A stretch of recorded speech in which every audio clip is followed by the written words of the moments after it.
Test, test. Can anybody hear me? I can hear you. Yes. Hear you. Yes. Thank you.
Good evening.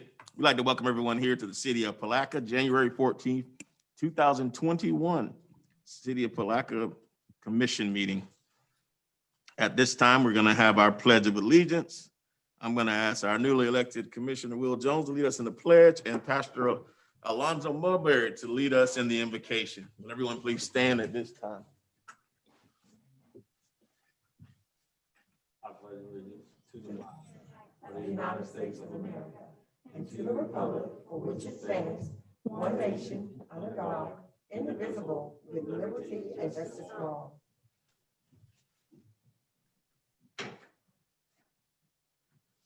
Amen. While we're standing, Father, we thank you once again for this day. Thank you for how good you've been towards us all day long. Thank you because you stayed our lives, you allowed us to live again, and we say thank you. We pray, God, that you will look on this meeting tonight as we assemble together. We've come in your name, come to do the business of the city. We pray that the wisdom of God will be upon the heads of these leaders. God, that you would give them how to do what and what to do when. We pray, God, that your will be done, your kingdom come, and your glory be revealed. Bless I pray in Jesus' name. Amen. Amen.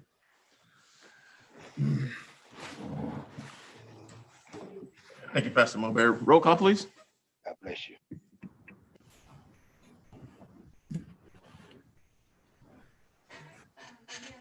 Here. Commissioner McCaskill. Here. Commissioner Jones. Present. Commissioner Borum. Present. Commissioner Campbell. Present. That concludes roll call. All members are present and we have a quorum present in the room, and we have two commissioners who are appearing virtually. At this time, we also go to item number 2 of the agenda, which is approval of minutes. Actually, before we'll go to approval of minutes for our December 10th meeting and also our January 4th meeting under item B. So I'll entertain a motion at this time. I'll make a Motion, motion to approve. motion to accept the minutes is written. It's a motion on the floor in a second. Is there any further discussion? Seeing none, all in favor, say aye. Aye. Aye. Opposed, motion carries unanimously. Moving on to number 3 on the agenda, which is our public recognitions and presentations. First up, under item A, our Martin Luther King Jr., our Dr. Martin Luther King Jr. Day celebration for January the 18th, 2021. And for our MLK celebration, we've got President Kathy Wright, African American Cultural Arts Council, who's with us. Good evening. Good evening. Evening. And the proclamation reads as follows.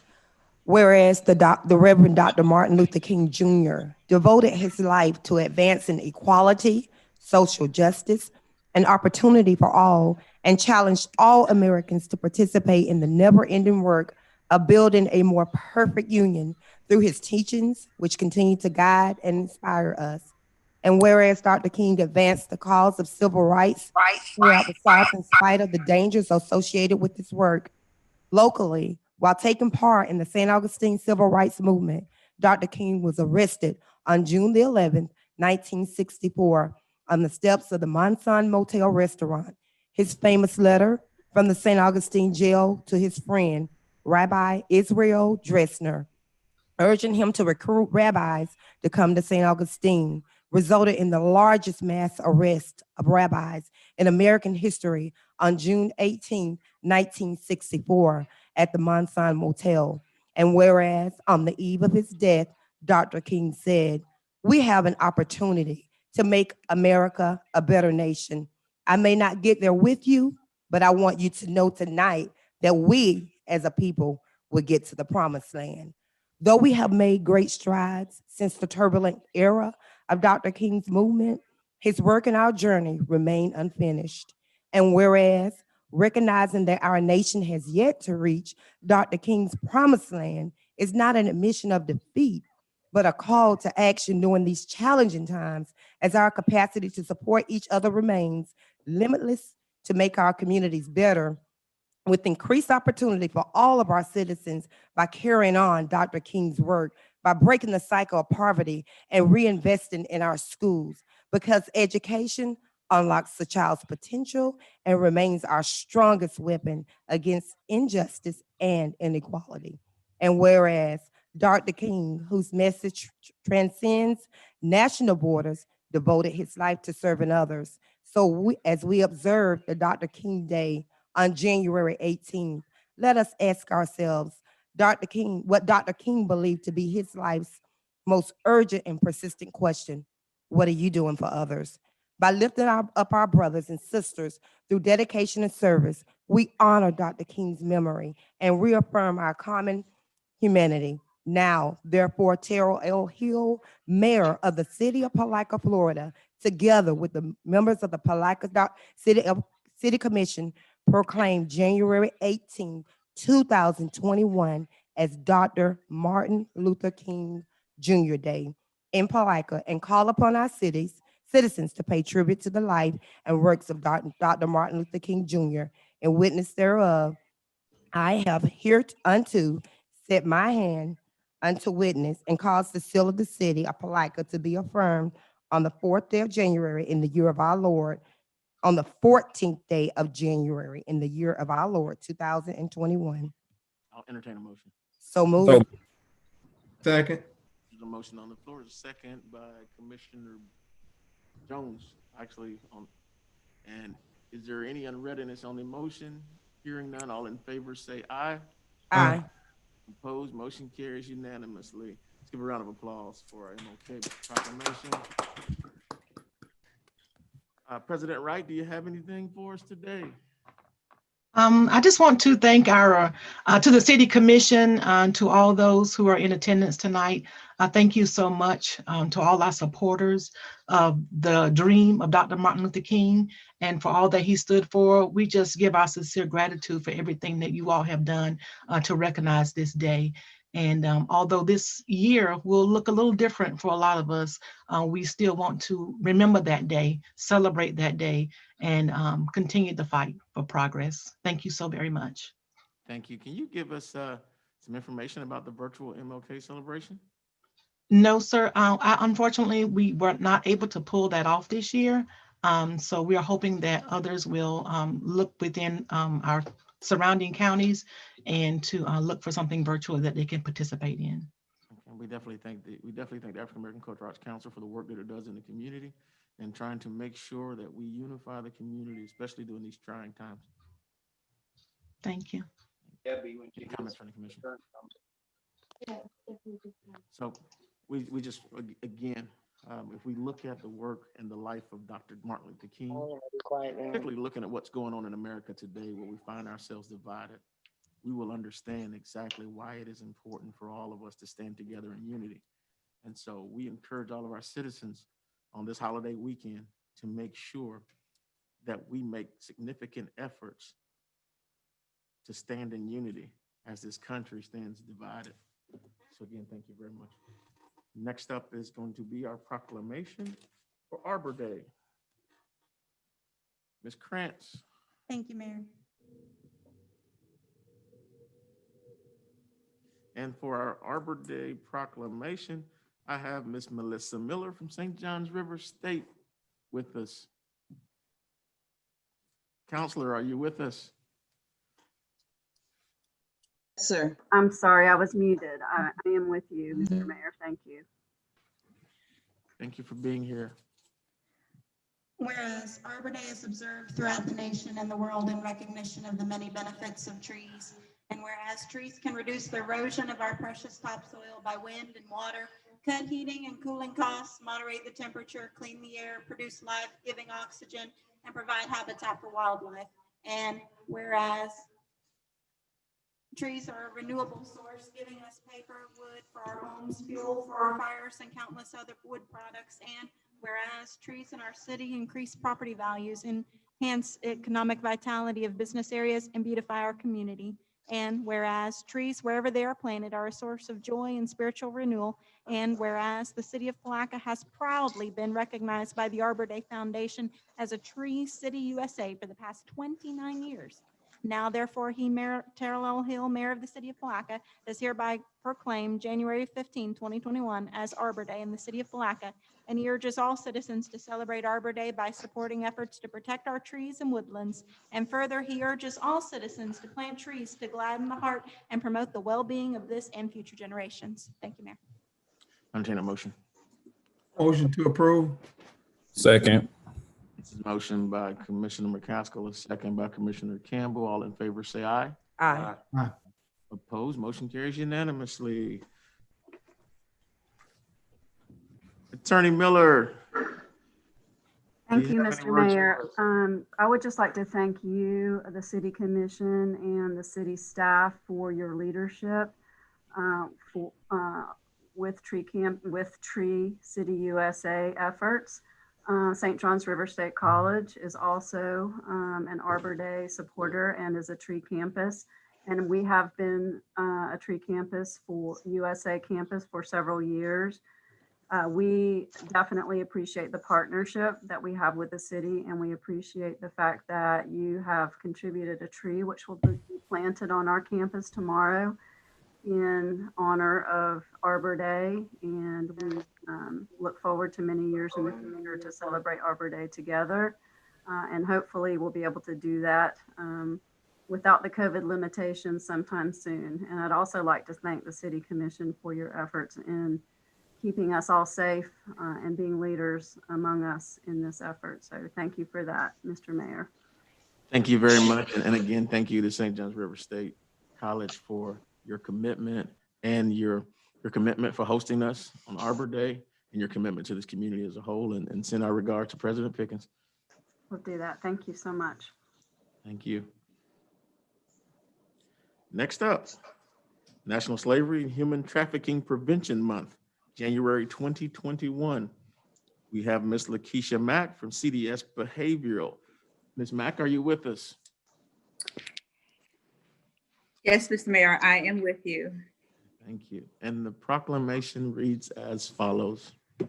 Whereas nearly a century and a half ago, President Abraham Lincoln issued the Emancipation Proclamation, a document that reaffirmed the noble goals of equality and freedom for all that lie at the heart of what it means to live in America. In the years since, we have tirelessly pursued the realization and protection of these essential principles.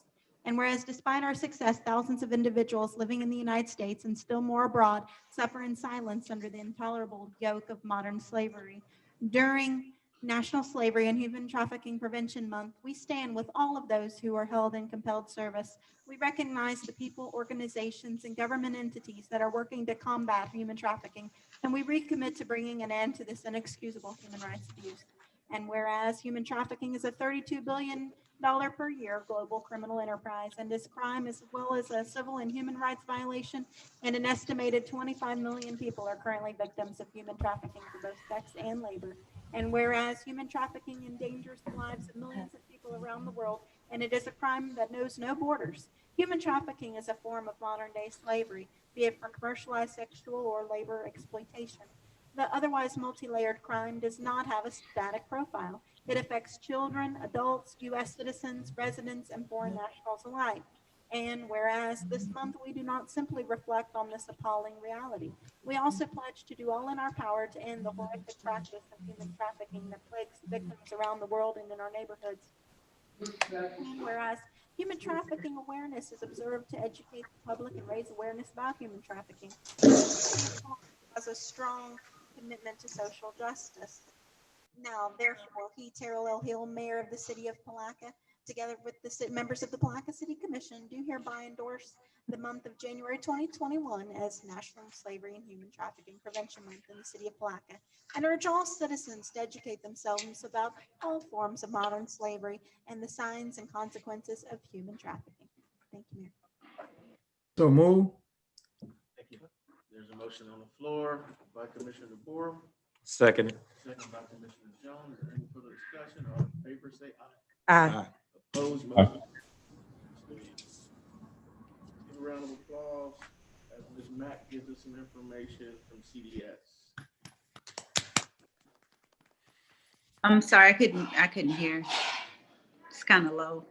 Comment for us? You have I'm comments? sorry, I can't hear. Can you speak up just a little bit Ms. louder? Mack, do you have comments for us? Yes, we also have joining us Michelle Garner with the Juvenile Crime Prevention Office, Cindy Starling, the Regional Director of CDS Family and Behavioral Services, and also Christy Gillis, the current chair for the Freedom 7 Human Trafficking Task Force. They're all online with us to help me accept this wonderful award. Thank you. So again, we definitely thank you. Human trafficking is something that I think many people within our country are oblivious to. And I think that overall, we need to bring more awareness to the existence of human trafficking, how it's contrary to the 13th Amendment, and begin to really educate our community, because it's right here in our back door, and many of us have no idea that it exists. And we find ourselves with many citizens being left in very perilous conditions. Thank you. Mayor, Yes, ma'am. my name's Christy Gillis. I'm the Community Development Administrator and the Chair of the Freedom 7 Human Trafficking Task Force. And I just wanted to make everyone aware, we do offer free education and trainings. We have our task force as a training scheduled next month, or this month on the 21st, with investigation and prosecuting of trafficking victims. We also just want to make everyone aware that there's an increase with online recruiting as well. Florida Department of Children and Families investigates trafficking. And in 2018-19 in Putnam County, there were 11 reports of human trafficking that were called into the DCF hotline, with one of those being verified.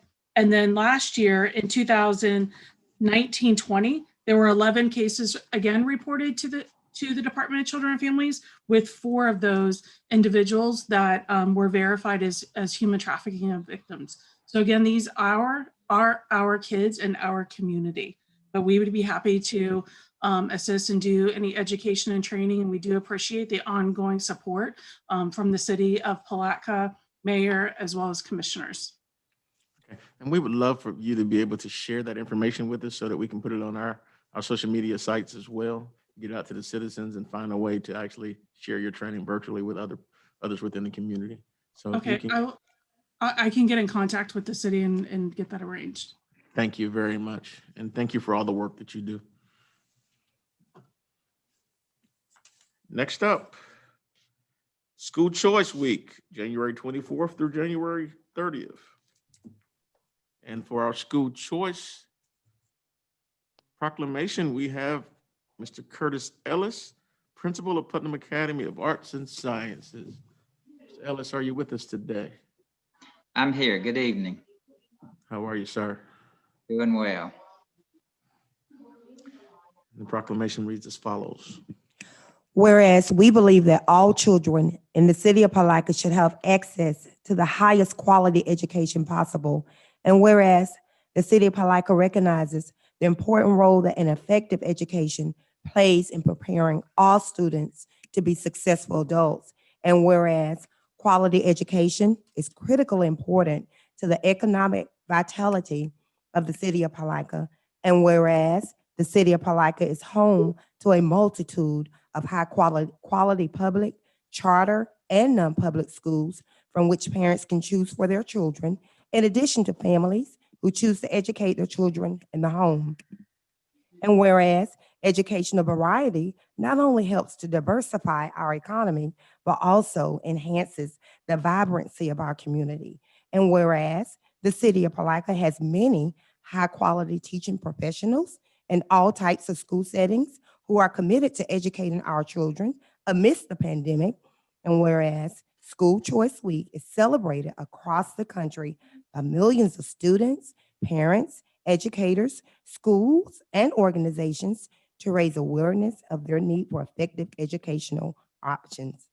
Now, therefore, Terrell Hill, Mayor of the City of Palatka, Florida, do hereby endorse the week of January 24th through January 30th, 2021 as School Choice Week in the City of Palatka. And I call this order of observance to the attention of all citizens of the City of Palatka, in witness whereof he, the mayor, have hereunto set his hand and caused to be affixed the seal of the City of Palatka, Florida on this 14th day of January in the year of our Lord, 2021. So moved. Second. Aye. Aye. Moving on to Mr. Principal Curtis. Principal Curtis Ellis, you have any comments for us, sir?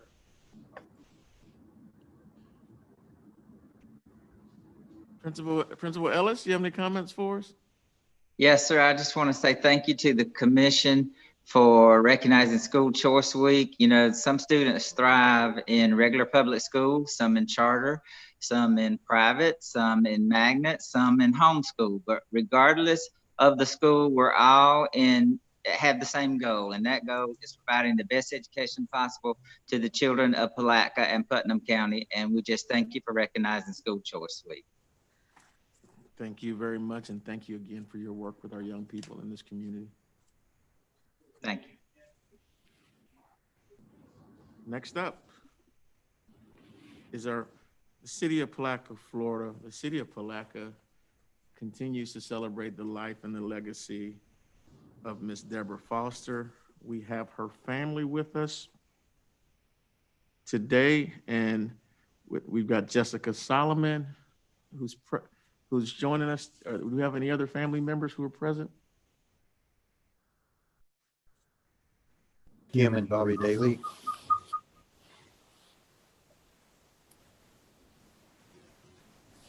We have Kim and Bobby Daly.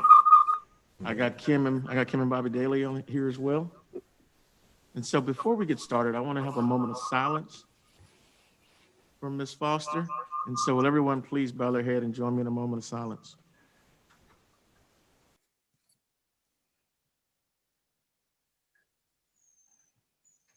Thank you. The proclamation reads as follows. Whereas on behalf of our community, we wish to extend our sincere condolences over the passing of Deborah Foster on January 2nd, 2021. And whereas Ms. Foster was employed by the city as a front desk records clerk for the Palatka Police Department in October 2015, serving in that role for over 5 years. And whereas Ms. Foster received the Unit of the Year certificate for the Support Services Unit in 2019, and whereas Ms. Foster earned the respect, admiration, and high regard of all with whom she came in contact in our community, has sustained a great loss in her death. Now, therefore, I, Terrell Hill, Mayor of the City of Palatka, Florida, together with the members of the Palatka City Commission, in recognition of Ms. Foster's dedication to the Palatka Police Department, we hereby express our deep appreciation for her service to the community and extend to her family our sincere sympathy upon her passing. And witness whereof here to set my hand and cause to be affixed the seal of the City of Palatka, Florida, on this 14th day of January in the year of our Lord 2021. I'll entertain a motion. So move. There's a motion on the floor by Commissioner Borum. Is there a second? Second. Second by Commissioner McCaskill. All in favor say aye. Aye. Motion passes unanimously. Let's give a round of applause for Ms. Deborah Foster. Chief Shaw, are you with me?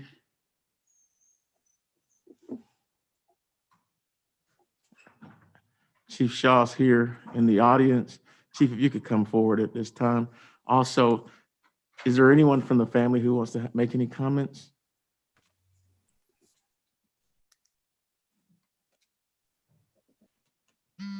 I just want to say thank you for everything.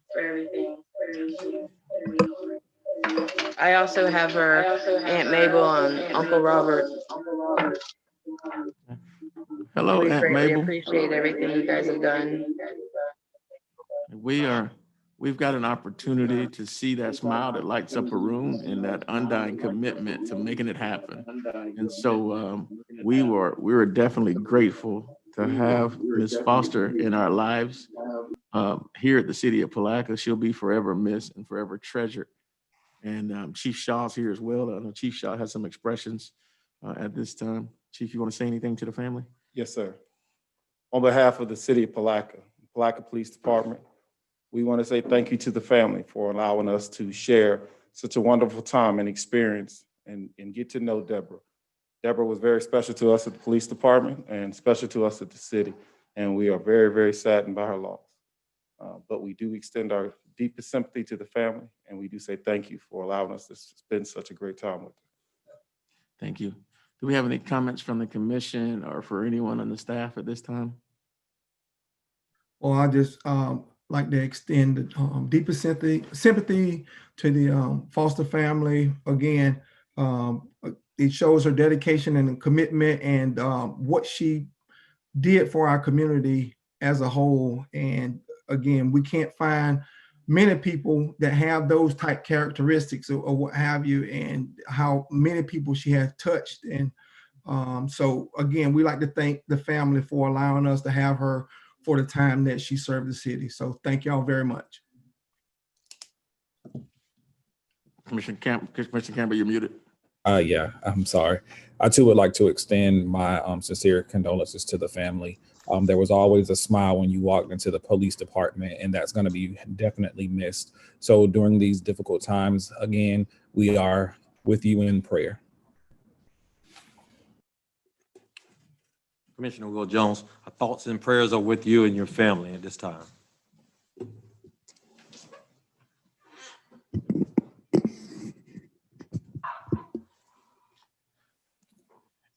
And so we, again, I think the greatest testament that we had and the greatest, just the words that came from Ms. Catherine Austin kind of summed everything up at the memorial service as to just how dedicated Ms. Foster was as a person, how her work at the hospital and Benny's, not Denny's, created just just a wonderful atmosphere and a system of commitment. And so we just want to thank the family again for loaning her to us for a few moments. Thank you.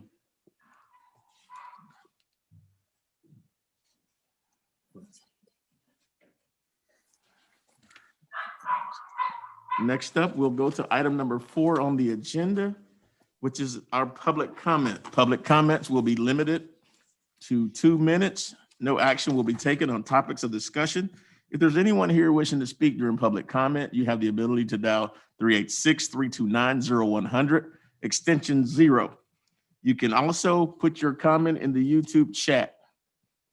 So at this time, if there's anyone here for public comment, we'll open the floor for public comment.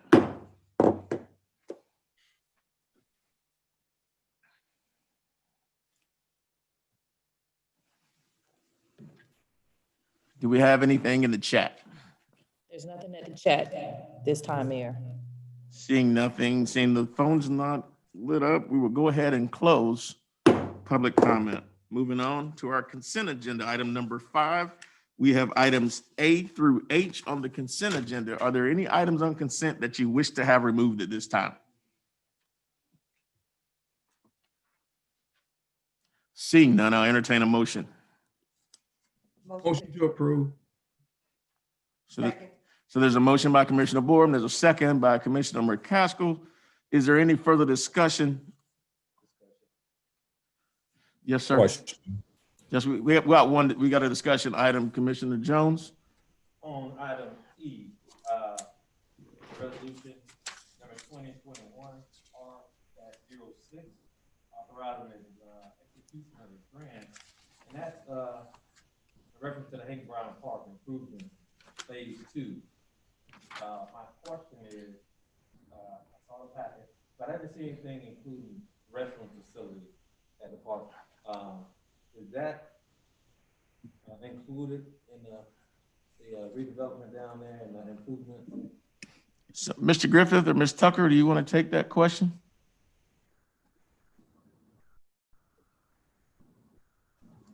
I can't see who's participating, so are they? I'm sorry, I'm here. That question was awfully. The question was, were restroom facilities included in this phase of the FERDAP grant? In that FERDAP application, no, they were not included. We're staff is currently exploring other funding opportunities for restrooms at Hank Bryan. So to clarify my question maybe would be, are bathrooms in the near future plans for the improvement down there to be included? Yes, I'll answer that for you, yes. Okay. So I know that we've worked on getting some quotes for restroom facilities, and they're actually looking for some additional funding sources. So it's necessary. It's been something that should have been done 40 years ago. Yeah, all right, thank you. That's the only question. Anything else, Commissioner? Well, Mayor, I had something too. Yes, sir.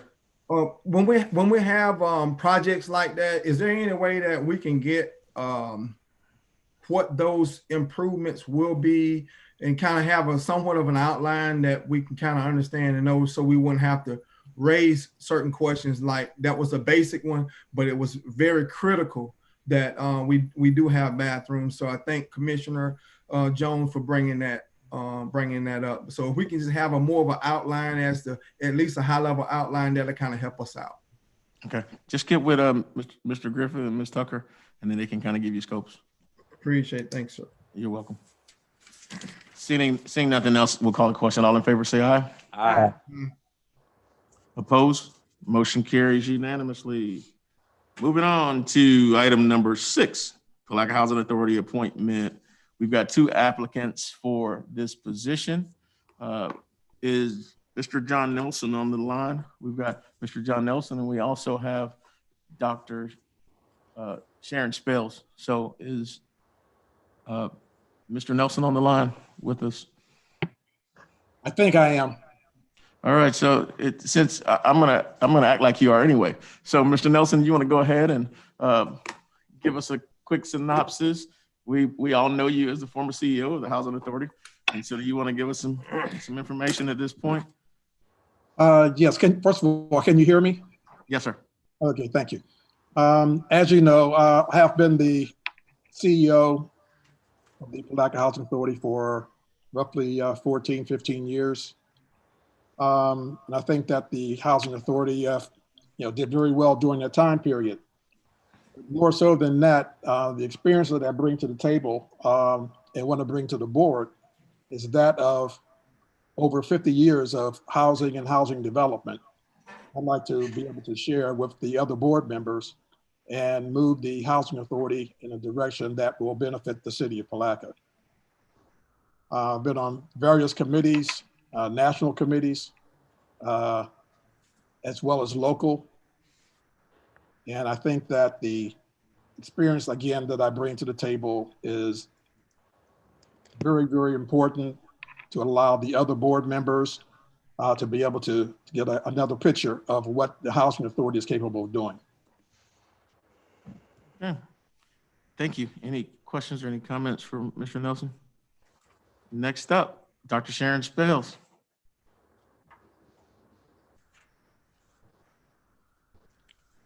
Dr. Spells, can you hear me? I know they said my volume is a little low. Yes, sir, I can hear you. You want to go ahead and give us a presentation or give us some comments as to why we should select you for the vacancy on the board? Yes, sir. I would just truly like to carry on the legacy of my mother, Mrs. Annie M. Spell, that was a previous board member, and just become an asset to those in the Palatka Housing Authority community. That's basically it. Okay, thank you very much. Any comments from the commission or any questions? Yes, Mayor. I would like to have a comment. Commissioner Jones, go ahead. I've had the pleasure of serving on the Housing Authority Board as a commissioner and previously as the chair of that board. I worked with John Nelson previously as he was the CEO, executive director, and he did a good job during his tenure. And abruptly, Mr. Nelson retired, when I thought things were going pretty good at the Housing Authority. We were going in a pretty good direction. And I've also worked with Ms. Annie Spell when she was on that board. I wasn't on the board at that time, but she has left a legacy in this community, throughout this community, enough to even have a community named after her. And Dr. Sharon A. Spell has always been right beside her, leading the way as far as in her footprint. And I really would like to see someone who's actually tied into the community as someone who can relate to the residents and have a pulse on the community as far as what residents need. And I know there's different phases of being on the board. And I think that with me leaving, that's the position that I left vacant. And with me leaving, I think they really need someone, not the management style, but someone who actually could be resident driven and caring about the residents and the future of affordable housing here in the city of Palatka. And I know Ms. Spells still touch people daily in her life with her job that she does now and here in the city of Palatka. And I think that, I would recommend that she take that vacant position. And I know you make the recommendation, but that would be my reference to you right now in the board to have Ms. Dr. Sharon Spell in that position. I would second what Commissioner Jones has stated. Okay, just before you do that, just based on what I'll do is I'll entertain Mr. Jones's motion, and I'll give my comments as well.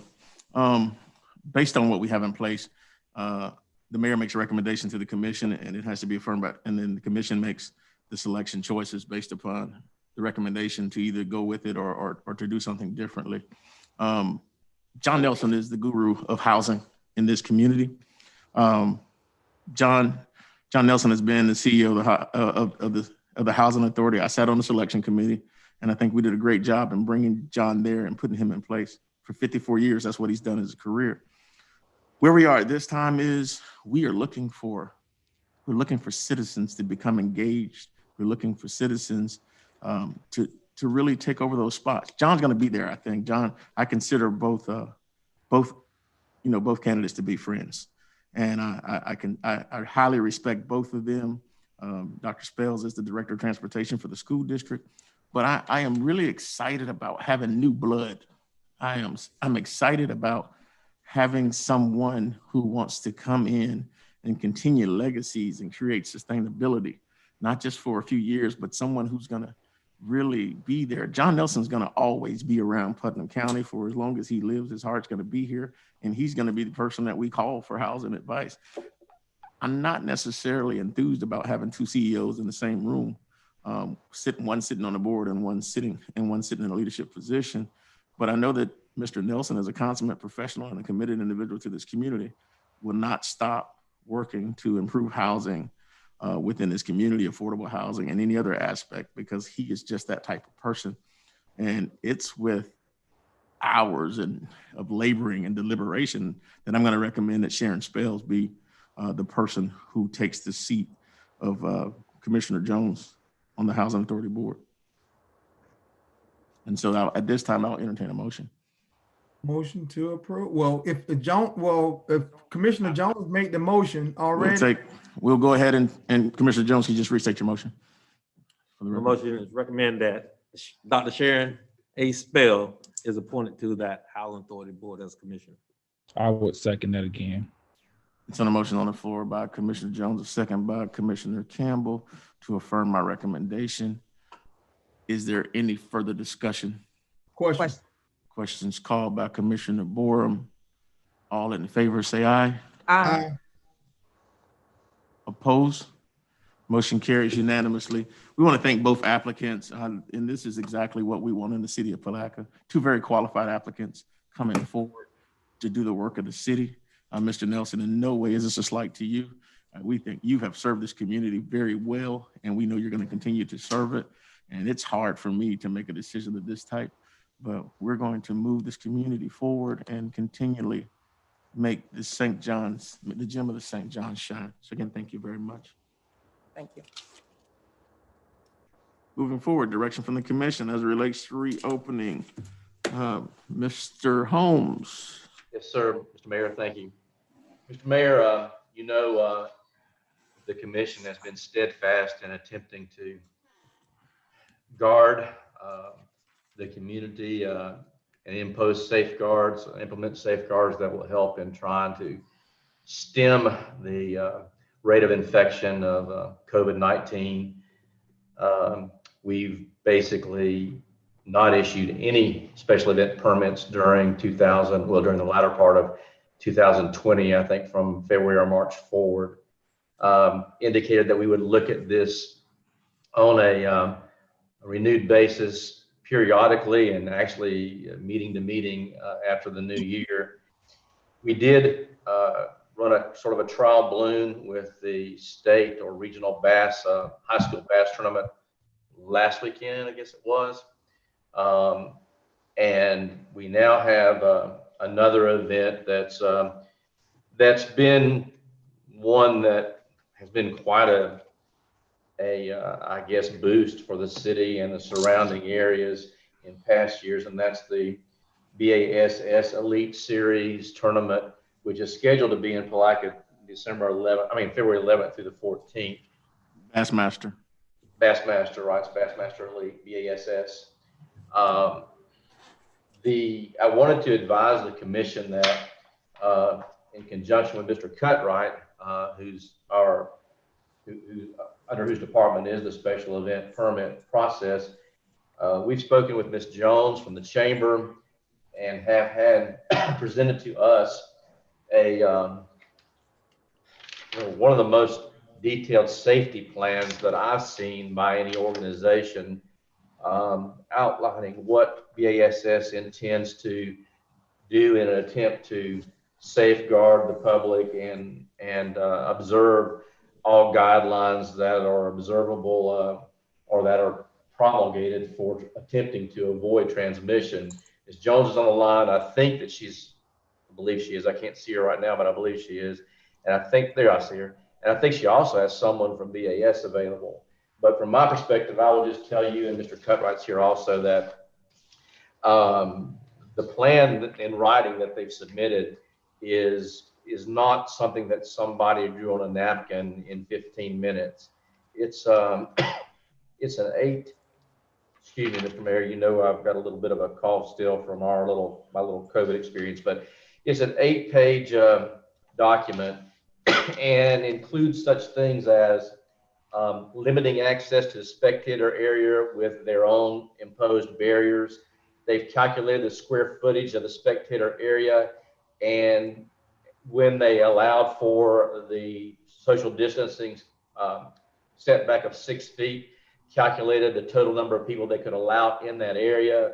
They've made provisions for attempting to limit the contact of the fishermen themselves with staff and also objects that are being involved.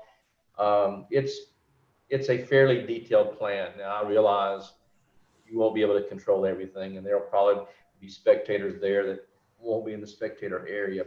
But if we're going to allow an event, I'll just tell you that this has accompanied with it, their application, a pretty exhaustive plan for attempting to avoid creating a spreader event.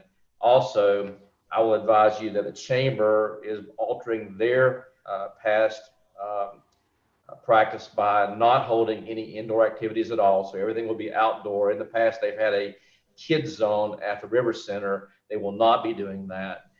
They will not be doing aggressive marketing to attract visitors to the local area as they have in the past. And they're going to be asking everyone to follow CDC guidelines. The Mask Master Plan includes masking, of a recommendation of masking for everyone, and other safeguards. As I said, it's an 8-page plan that they've set forth. So with that having been said, I think Ms. Jones is on the line, and I believe she may have someone from BASS that may want to make a brief statement if the commission is willing. Ms. Jones? Thank you, and good evening, Commissioners and Mayor Hill.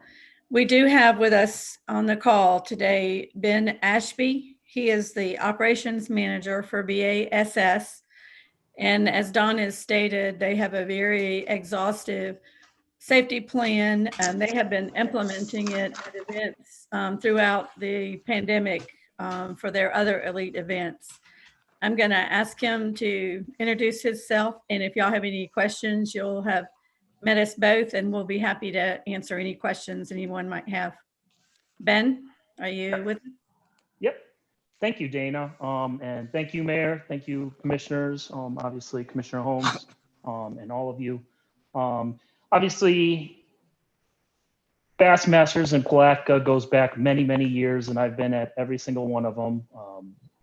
It's one of our favorite locations in all of America to go. It's obviously really strong, and I think the growth of our events have been based on the work that a lot of the people in your community have done. So we definitely, are excited about coming back. And this plan that we put forth, it's our internal plan that we started last year. We started doing events starting in June of last year and was able to finish an entire schedule. A lot of those events had live coverage on ESPN. So, if things didn't work, we made adjustments. And so this is a complete plan. We're fully confident in the way it works. Obviously, Commissioner Holmes kind of mentioned a lot of the important bullet points, keeping, the staff members, the tournament anglers away from the public is big, especially as we're traveling into your communities. And obviously all the masking, cleanliness, all of those provisions in there. Obviously, we are no longer with, maybe many of you may have not heard, but we're no longer with ESPN. I think what we've signed, even a better deal, is we're going to be on Fox Sports 1 for every event this year. And that will include live coverage. So we'll have 6 hours on the weekend of live coverage on Fox Sports 1, plus obviously all of our regular bassmaster.com coverage that's live. How many anglers do you anticipate? There'll be 100 anglers. Okay, thank you. Any questions from the commission? Yes, I have one. If we have 100 anglers, generally, how many on average? Generally, how many spectators do you normally have? It all depends on locations, different things like that.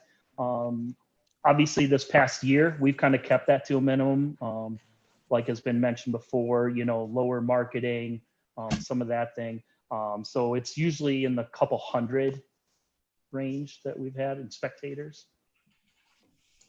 And those anglers, they come in obviously and pre-fish Monday through the week, but we make cuts. So it's 100 the first 2 days, and then we cut to 50 and then to top 10. So they're not even there the entire week. Well, yeah, I really don't have a problem with the, with the spectator section, but it's just the participants. But then just when you have people who come up and that's the only concern I have in terms of if we can have some form of spectator control, if at all possible, which I don't know if we can do that, but sound like you have a really, really good detailed plan. I just like to hear from some of the other commissioners and the mayor. So, but Commissioner Board, I got a chance to watch the weigh-in for the high school team, and I can tell you we were when the high school teams came in, it was significantly more anglers than they have here. It was a seamless process. You saw this thing was so it was so methodical that you had virtually no contact as they did the weigh-ins. You basically had them weigh in and they left. Each fisherman as they came in, they weighed in, they left. They were all separate. They remained in their boats until it was their time to come. And it really was it was something to watch in the way in which the protections were put in place. We've talked to people from various agents, from various organizations who were hosting fishing tournaments from New York to Palatka. And what we've seen is fishing is a very safe sport as it relates to social distancing and some of the things. You only got 2 people in the boats in most situations. But they put safeguards in place that we never would have thought of. And I think that people like Mr. Ashby have done an excellent job in ensuring that we don't end up with the large crowds. There's significant controls in the way that they work this thing. And I was really pleased with what I saw last week. And I think it was, and the great part was the high school tournament allowed our young folks to come out to be able to, to really do something positive they've been working on all year. It created revenue in the city for our local merchants. But the other thing was it provided us with a baseline for reopening the community as a whole and finding methods that work as we try to find the new normal. And so that was what I was really excited about when I watched what took place. And then the chamber's done a great job. And I think that we're at a point where as these vaccines start to come into the community,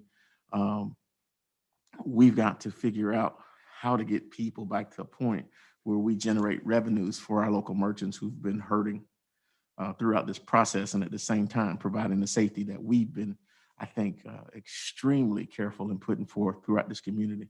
And so I was really excited because it gave us a new baseline. Any other comments from the commission? Ms. Jones, I see your hand up. You're unmuted now. Thank you. I just wanted to add to that the hotels, as y'all know, have really been hurt tremendously through the last 10 months. The bed taxes are shifting downwards, 30% decreases from these times last year. So just want to tell you what a boost I think this will be to our hospitality industry, and I appreciate your consideration. Thank you. Any other comments, questions, concerns? Seeing none, you've got a recommendation to approve the special events permit per our city manager. Is there a motion at this time? I'll That's a make a motion to approve. Yes, second. Motion by Commissioner Campbell, second by Commissioner McCaskill. Any further discussion? Seeing none, all in favor say aye. Aye. Aye. Opposed, motion carries unanimously. And so, Mr. Holmes, I guess where we are at this point on the same item is as we talk about reopening, I think it seems to be, I suggest that we find ourselves in a position where we work diligently with anyone. I was thinking about really the direction that we go in, and we've talked over and over about this, and we see numbers trending upward throughout our community. And we see where MLK was canceled and the Azalea Festival and things of that nature. And we know that it's too soon for Category A events whatsoever. But we've got to look at some of these other events that are coming forward. And I think if they provide for plans which are succinct in nature, which can provide the safety measures there. And I think we're at a point where we look at these things and we take them on a case-by-case basis. I think at our next meeting, we bring back some additional parameters for what we look at as we approve things. And we phase in and phase up as we get more vaccines in place and we gain more information as to COVID spiking forward. So when you talk about events like Porch Fest, for example, if they can provide for safety marks that put us in a position where we can say our citizens are going to be safe, then we can start to look at those events, give some input on what the safety checks are, and start to have some of those smaller events in place that won't put our citizens at harm's way. And I think that's, really kind of where we are, because we've got some local things in place that may only bring 50 people or it may bring 100 people. And, we're talking 20 porches, for example. If we can have certain safeguards in place, I think we can start to look at some of those smaller events and see what we can do. And we just come back with a standard for category that allows us to have some safety marks in place. Aside of what you said, Mayor, I totally agree. I would like for us to revisit, because I know prior to Mr. Cutright had a very detailed plan as to the reopening of some things. So I would definitely want us to take into consideration bringing back in facility rentals, because lately I've been questioned a lot about that. So just bring that up to the table as well. I think that this commission needs to adopt Mr. Cutright's plan, provide that our staff has been using their discretion, and they have been doing a great job in getting certain things in place. And I think that when you look at that plan, it's perfect for what we're doing. Mayor, Mr. Mayor, actually, it was my intent to take this plan that Bass submitted and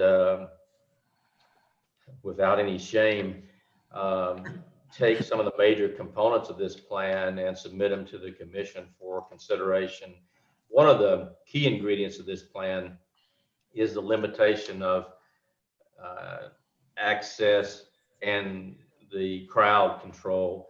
Now we're going to see how this works, and I understand that what's on paper and what happens in real life don't always work out the same. But they took the time to measure the spectator area, determine the total square footage, and then do the math to figure out how many people they could put in that area with a 6-foot basic circle around them, and put up barriers. Their plan calls for artificial barriers where they limit access to those number of people.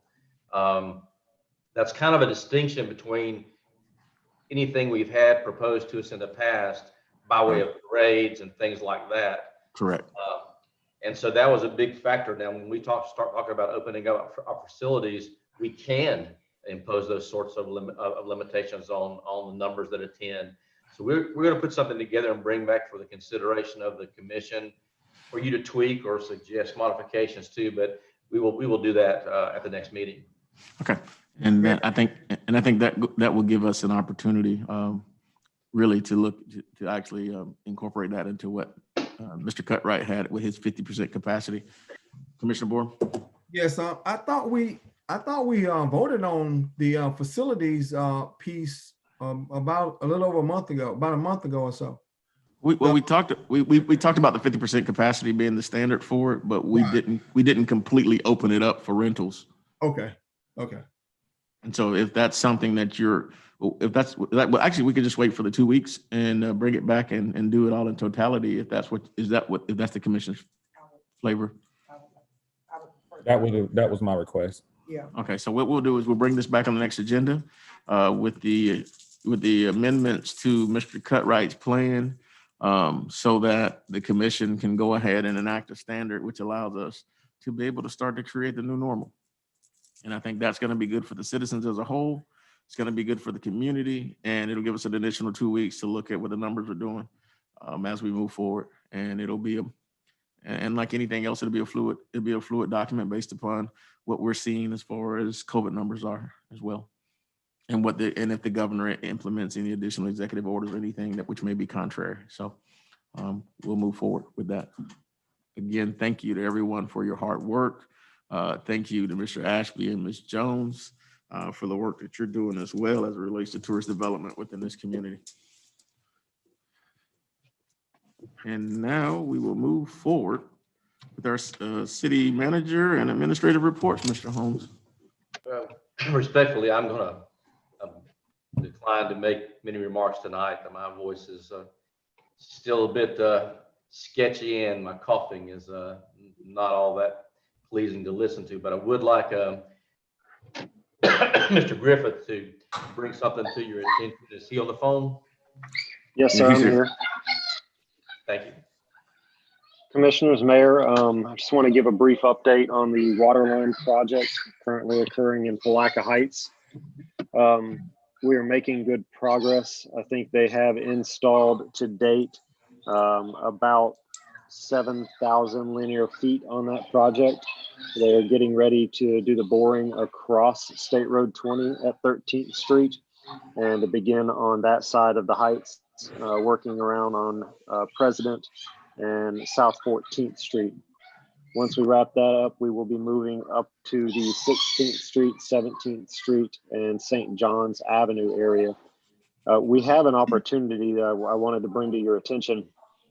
This project didn't include the resurfacing of South 13th Street. However, as I'm sure you're probably all aware, that road is in need of resurfacing. And once we get done with the water lines, it's an advantageous time to do it. I would like to propose, if you are in agreement, to bring back at a later date, maybe even later this month, a change order from the contractor to repair the curbing on South 13th Street from Carr South to Hank Bryan Park, and then resurface 13th Street and the crossroads to the railroad tracks. That is Carr, Laurel, and Oak, I believe. We have got a preliminary number from the contractor. The cross streets are in the range of $53,000 and 13th Street is in the range of $80,000. I did go back and look at a previous bid we received on some milling and resurfacing. The pricing is competitive, and I believe it's appropriate to recommend that change order to you. Do you have any questions or concerns? Any questions? I mean, I think the report is good, the verbal report, but do we have anything that you can give to us to kind of show the completion process? So if anybody have any questions, if we don't take all the notes down, we'll be able to kind of at least share that with the community. And so, ask some major pluses and successes we're having. Send out a phase summary, and if you send out the entire phase, if you can, send out the entire phase summary of all that we've done thus far and where we're going with the next 3 phases, and shoot those numbers out so that everybody kind of be on the same page. And it'll be kind of some of it will be remedial, but the rest of it will be information that's going to be pertinent. No, I would be more than happy to share those numbers, Mayor. We are fast approaching the 13-mile mark, and next year is going to be a big year. We continue to draw down the SRF funds as we've done this year. So I'll get a memo out as soon as I can. And Commissioner Borum, I can share with the commission the draft change order, since it will most likely be on the agenda soon. So we can get that to you.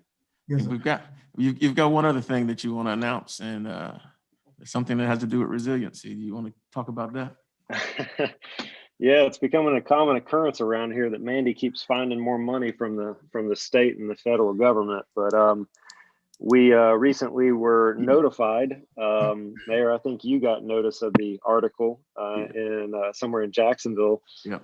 The Department of Economic Opportunity decided to award us $385,000 for what we termed a wastewater resiliency master plan.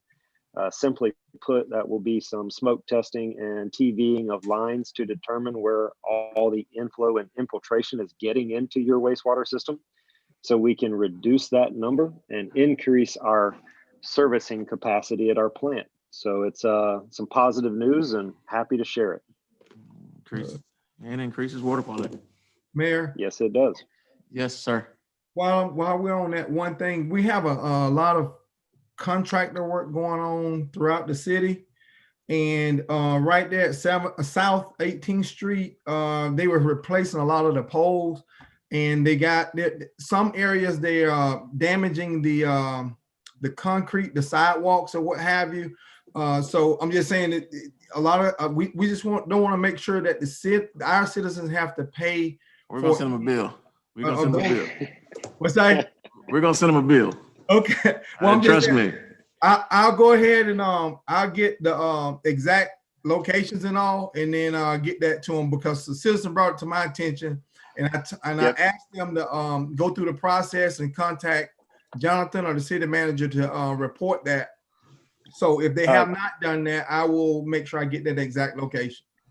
Commissioner, we've got a good process in place for check and balance. If you or anyone in the public notices something of that, specifically with utility work, they can email or contact Public Works. We open a work order and we flag it for the agency. So if it's FP&L work, AT&T work, and we have their contact information, we'll notify them. FP&L it's probably them or their contractor. They're doing a lot of what they term as hardening right now. Right. And Mike Garman is our contact again, and I will reach out to him, and he is quick to put those contractors on notice to resolve it. So Right. Thank you. Yeah, absolutely. And the other piece to it too was the fact that whenever they went back in and they made the I guess the correction or improvement, my understanding was the sidewalk had sunk below, so it's creating a trip hazard or what have you. So I just wanted to at least kind of throw that out there, but I'll grab that information for you. And if you can, if you got a picture of it too, it helps out a lot. Right. And so if you also notice, Commissioner, if you get a chance, drive down South 14th Street and some of the other areas, and you'll see sidewalk replacement taking place as well. Oh yeah, absolutely. So, a lot of things going on right now in the city. Again, thank you, Jonathan and Mandy, for the work that you do. And again, congratulations to everyone. $385,000 resiliency grant. So again, thank you, and let's give them a round of applause.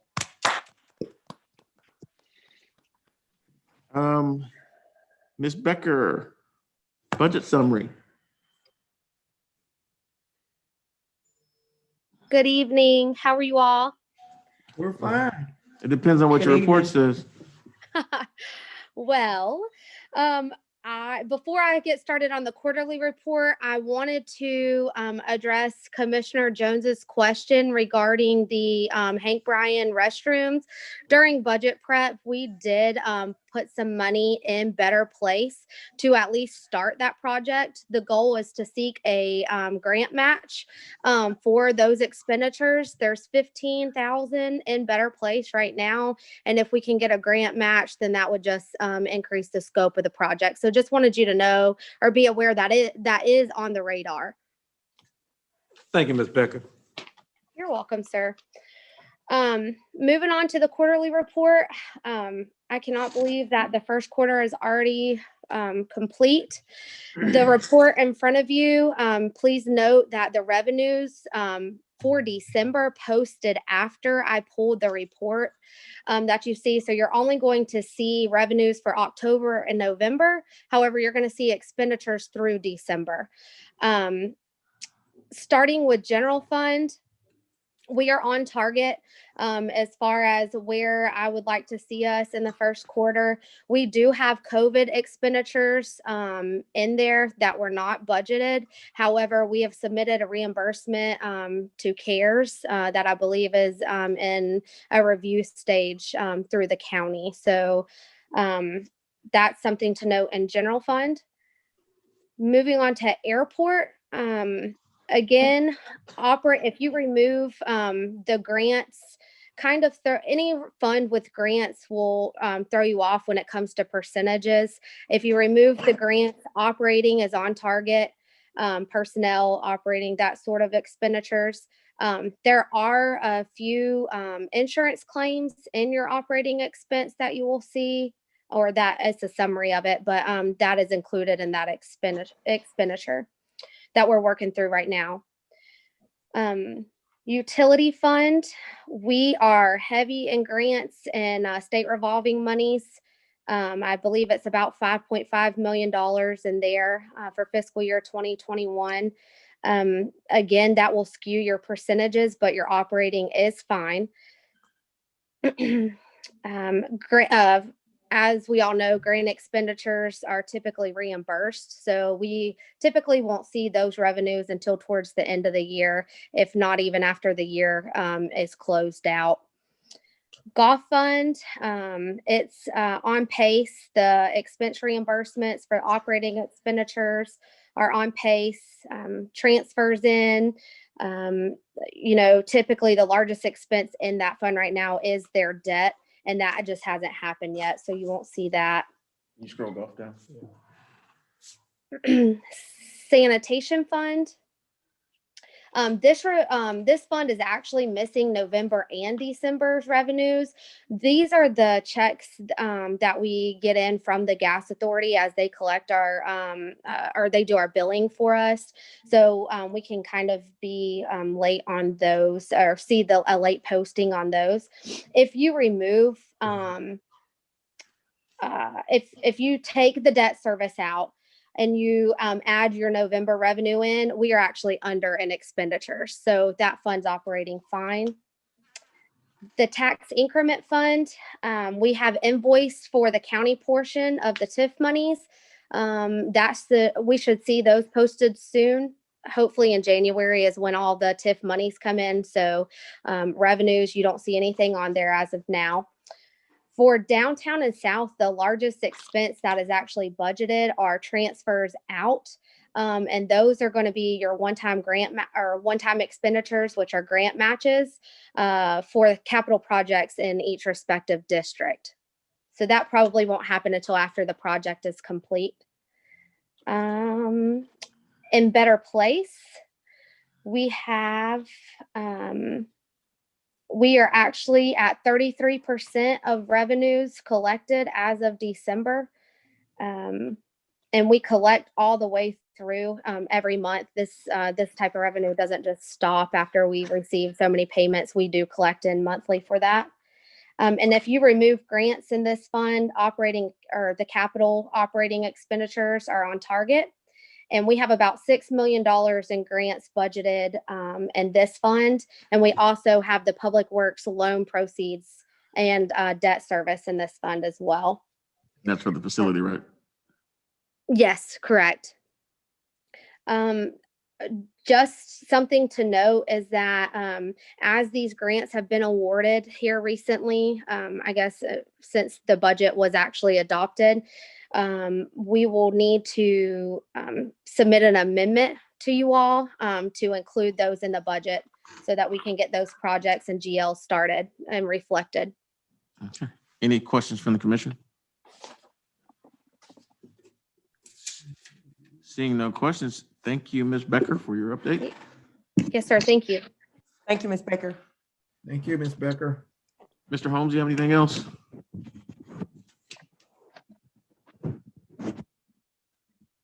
No, sir, I don't. Do we have anything from our department heads? Nothing from the fire department, sir. Nothing from the airport, sir. Nothing from the city attorney's office. Chief Shaw's in my office. He said he has nothing either. Well, you know, the Community Affairs Department has something to say. Community Affairs. All right, we have a farm share next Wednesday, and support it be definitely highly recommended if you can come out there. It'll be from 7 to 12, but 7 to 9 is set up, and we'll be at the Calvary Church. Pastor Jay, again, we did it before, and it was a great turnout. We did it before when it was election year, so we had a lot of participation. So please don't not come now since elections are all over. Please show up. That's a good point. And then the end of the month, January 30th, Powell and the Recreation Department has done a joint golf tournament, and we have a lot of teams signed up, and we have had a couple sponsors. So if you can't play, donate. If you could donate and don't play, that's fine. But one of the two, I need to see you out there. I want to play. That's fine. We'll make a commissioner team if y'all want to do that. All of us may not be in shape, so I just may donate, okay, like Commissioner Bourne. And just for those who want to go to the Calvary Family Life Center, it's 1414 Bronson Street, Palatka. And that time on Wednesday is what, Mr. Cutright?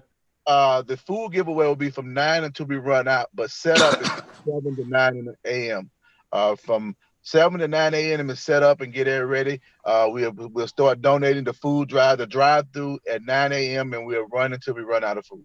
Okay, can you send a calendar invite out to the commission so that There you everybody go. knows? That's what I was asking. Yeah. I would do that. I've actually sent it out before, but I would definitely send it out again. And we're going to be posting the flyer on all our social media, so you'll see more. So send it out this time with some details. Thank you. Anything else? Anything else from the commission? And Mr. Cutright, great job on the events. Thank you. You're welcome. Just a couple quick shout outs. Ms. France? Vice Mayor Brown celebrated her birthday last week, and Commissioner Borum celebrated her birthday yesterday. Commissioner Borum celebrated birthday? Yes, sir. Commissioner, how old are you now? 60 what? What's that? You're 60 what? 60 seconds. Happy birthday, Commissioner. Happy birthday, Commissioner. Happy birthday. Happy birthday. And to Vice Mayor Brown, if you're out there in TV land looking. I'm sure Miss Brown is on Zoom somewhere or Facebook. So again, happy birthday to both of you. Thank you. Appreciate it. If there are no further reports at this time, we're going to go to the commission. Commissioner Jones. I defer. I don't have any comments this time, Mayor. Commissioner McCaskill. No comments tonight, Mayor, but again, I want to welcome Commissioner Jones to the commission. Thank you. Commissioner Campbell. Again, welcoming Commissioner Jones and wishing the citizens of Palatka a Happy New Year. Commissioner Borum. All right. Again, we want to welcome Commissioner Jones, and he operated like a veteran. So. Okay, I'll close this out today. And I want to share something personal with the community as a whole. Over the holidays, I spent 10 days in the hospital. Was in the hospital a day previously, dealing with COVID-19 issues. Very scary situation for anyone who's not had to deal with COVID-19. I can let you know that it's for real. I hear all these folks who talk about fake news and it's just like the flu. It's not the flu. You know, I found myself in a situation where, you know, I was wondering if I was going to survive it. Not even knowing where I got it from because we try to take all the precautions. But what I can tell you is this. Anyone, if you have symptoms, you know, let's not put it off. For me, I thought I had a sinus infection and I thought maybe it was just my allergies that were acting up, and I delayed in getting to the doctor. But what I would tell you is if you have any symptoms whatsoever, go ahead and seek medical attention. Every minute could be your life. Every second could be your life. This thing is serious. It affects everyone. It's affected my family as a whole during the summer. But what I want to tell everybody out there is make sure you take the necessary precautions, social distancing, cleaning your hands, washing your hands. But more than anything else, don't try to self-diagnose. If you feel bad and you have sinus infections annually, get tested. If you have a headache and you feel as though you're not in a fever, get tested. It takes nothing for you to get tested. You go to the drive-in center, you get tested, go to your doctor, go to urgent care or wherever you need to go. But don't just try to self-medicate. Don't just try to self-diagnose. I isolated myself just because I was feeling different. And I found myself in a very difficult situation. So my advice to everyone here today, as these numbers go up, as we see wonderful citizens being lost on a regular basis to something that ain't the flu. And I know I said it ain't the flu. It's serious. There are lingering effects. We've got folks who are on oxygen, who were never on oxygen before. It attacks everyone differently. Take COVID seriously. If you got friends who are sick, get them to get medical attention, because every moment that you waste could be a moment that could cost you your life. And so that's my message to everyone today. And we're going to continually pray that COVID leaves this community, this country, this world, and that we find ourselves back in a situation where we can be engaged. And so with that, I'll entertain a motion to adjourn. Second. Adjourn.